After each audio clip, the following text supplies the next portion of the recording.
পৃথিবীতে দীর্ঘ সময় ধরে আদম আলাইহিস সালাম আল্লাহর দ্বীনের দাওয়াত প্রচার করেছেন। তিনি তার সন্তানদের আল্লাহর একত্ববাদের শিক্ষা দিয়েছেন এবং সত্য ও ন্যায়ের পথে চলার নির্দেশনা দিয়েছেন। মানবজাতির সংখ্যা ধীরে ধীরে বৃদ্ধি পেতে লাগল এবং বিভিন্ন অঞ্চলে মানুষের বসতি গড়ে উঠতে শুরু করল। কিন্তু আদম আলাইহিস সালাম সবসময় তার সন্তানদের স্মরণ করিয়ে দিতেন যে একমাত্র আল্লাহই ইবাদতের যোগ্য এবং তারই আনুগত্য করা মানুষের প্রধান কর্তব্য। ইসলামী বর্ণনা উল্লেখ রয়েছে যে আদম আলাইহিস সালাম তার সন্তানদের মধ্যে শীস আলাইহিস সালামকে গুরুত্বপূর্ণ দায়িত্ব অর্পণ করেছিলেন। তিনি তার সন্তানদেরকে দ্বীনের শিক্ষা সংরক্ষণ করার উপদেশ দিয়েছিলেন যাতে ভবিষ্যৎ প্রজন্ম আল্লাহর পথ থেকে বিচ্যুত না হয়। জীবনের শেষ সময়েও আদম আলাইহিস সালাম আল্লাহর প্রতি পূর্ণ আনুগত্য ও সন্তুষ্টির সঙ্গে জীবন অতিবাহিত করেন। এরপর আল্লাহর নির্ধারিত সময় উপস্থিত হলে তার ইন্তিকাল হয়। হাদিসে বর্ণিত হয়েছে যে ফেরেশতারা এসে আদম আলাইহিস সালামের জানাজা ও দাফনের পদ্ধতি তার সন্তানদের শিক্ষা দিয়েছিলেন। এর মাধ্যমে মানবজাতি মৃত ব্যক্তিকে সম্মানজনকভাবে দাফন করার নিয়ম জানতে পারে। আদম আলাইহিস সালাম ছিলেন মানবজাতির আদিপিতা এবং পৃথিবীর প্রথম নবী। তার জীবন আমাদের কিছু মৌলিক শিক্ষা দেয়। আল্লাহর আদেশ মেনে চলাই প্রকৃত সফলতার পথ। শয়তান মানুষের প্রকাশ্য শত্রু।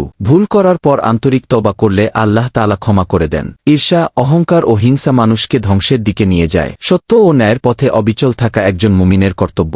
আদম আলাইহিস সালামের মাধ্যমেই মানবজাতির যাত্রা শুরু হয়েছিল। তার বংশধরদের মধ্য থেকেই যুগে যুগে অসংখ্য নবী ও রাসূল আগমন করেছেন যারা মানুষকে আল্লাহর পথে আহ্বান করেছেন। এভাবেই শেষ হয় পৃথিবীর প্রথম মানুষ ও প্রথম নবী আদম আলাইহিস সালামের মহিমান্বিত জীবনের কাহিনী।